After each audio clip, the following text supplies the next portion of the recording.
Je donne à présent la parole à l'Algérie. شكرا سيد الرئيس. Monsieur le Président, merci. D'entrée de jeu, je tiens à vous féliciter alors que vous assumez la présidence du Conseil de sécurité. Je peux vous assurer de nouveau de notre plein soutien ce mois-ci. Nous félicitons également la présidence française pour une présidence couronnée de succès au mois d'avril. Monsieur le Président,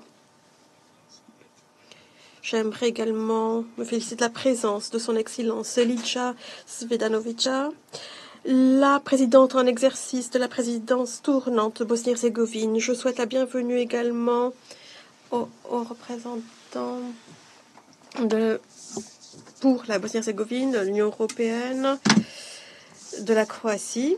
Et je remercie M. Schmidt pour son exposé. Monsieur le Président, c'est avec préoccupation que nous suivons l'évolution politique ces derniers mois en Bosnie-Herzégovine. Nous voyons les divergences sans précédent entre les différents acteurs politiques du pays. Il est regrettable de voir qu'alors que nous devrions célébrer le 30e anniversaire de la fin de la guerre en Bosnie-Herzégovine cette année, nous devons au contraire être témoins d'une détérioration politique, de tensions accrues dans le pays.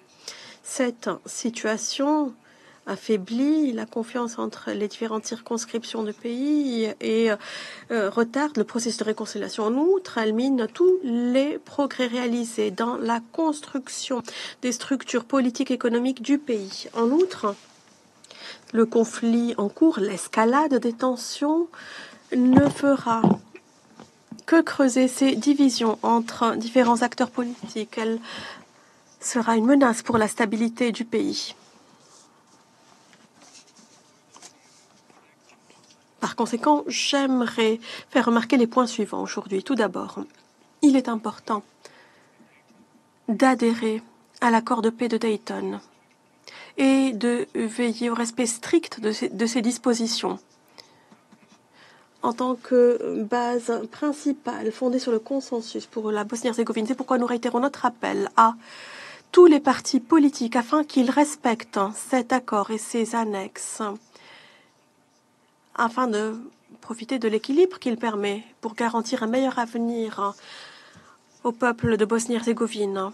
Ensuite, les différents politiques et les tensions ne doivent en aucun cas porter atteinte au processus démocratique ou supposer une menace pour la stabilité de la Bosnie-Herzégovine ou pour son ordre constitutionnel ou institutionnel. C'est pourquoi nous exhortons tout un chacun à veiller au respect de celui-ci, à avoir recours au dialogue constructif par tous les moyens, sur une base inclusive, sur la base d'une convergence, plutôt que d'arriver à une impasse politique et de faire prévaloir le consensus sur les désaccords. En conclusion, nous encourageons tous les acteurs politiques à porter tous leurs efforts sur le développement de la Bosnie-Herzégovine. Tous les Bosniaques, Croates et Serbes aspirent à ce développement. Il s'agit d'éviter toute action qui pourrait diviser le pays ou menacer son unité. À cet égard, nous souhaitons réaffirmer de nouveau notre plein soutien pour la souveraineté, l'indépendance, l'intégrité territoriale de la Bosnie-Herzégovine, conformément aux buts et principes de la Charte de l'ONU et du droit international et conformément aux dispositions des accords de paix de Dayton. Je vous remercie, Monsieur le Président. Je remercie le représentant de l'Algérie pour cette déclaration.